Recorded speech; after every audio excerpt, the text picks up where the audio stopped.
Hey, Scott, longtime YouTube chief Susan Wojcicki, she is stepping down. She announced so in a blog post, and she's been in the top position at YouTube. Susan Wojcicki is no longer the YouTube CEO, and when MrBeast found out, he asked if he could take over the role. So let's check the news to find out who Susan chose as the new CEO.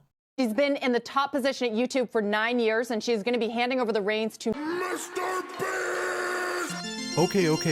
You might not have recognized it because of my amazing editing skills, but that was sadly just an edit. The real new CEO of YouTube is actually this handsome-looking fella. But don't get tricked by his appearance. This guy was previously YouTube's chief product officer, meaning that he was probably the reason YouTube removed dislikes. And not only that, remember when YouTube said they were going to start integrating NFTs into the platform? Yeah, that was this guy's idea. So YouTube might not be in the best hands, especially not in a time when they are growing slower than before and losing like crazy to TikTok. But as I said, MrBeast wanted to become the new CEO. Actually, when Susan said she was stepping down, MrBeast posted a tweet asking to be CEO, and it got 144,000 likes, so it seems like the people are heavily in favor of this. So what would happen if MrBeast actually became YouTube's new CEO? Would he be able to save this dying platform? The short answer is yes.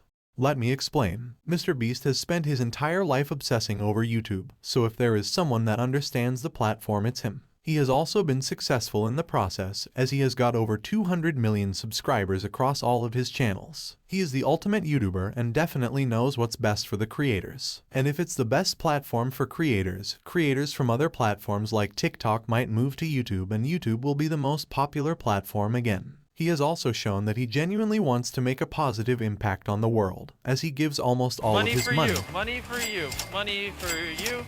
And the rest of his money goes to making YouTube videos. He has also led global movements like Team Trees and Team Seas to change the world for the better, and that's the sort of person we need to run YouTube. You might think that as a YouTuber, his shortcoming as CEO would be that he doesn't understand the business side of it, but I disagree. Because MrBeast isn't just a YouTuber, because as you know, he has founded multiple successful businesses like Beast Burger, Feastables, and his merch shop. And also, just imagine the videos he could create from it. He could make videos like, I became the CEO of a $200 billion company. I survived YouTube HQ for 10 years. I got hunted by YouTube stockholders. The possibilities are endless. But sadly, I don't think we will see MrBeast as YouTube CEO anytime soon, since Susan has already announced Neil Mohan as the new CEO.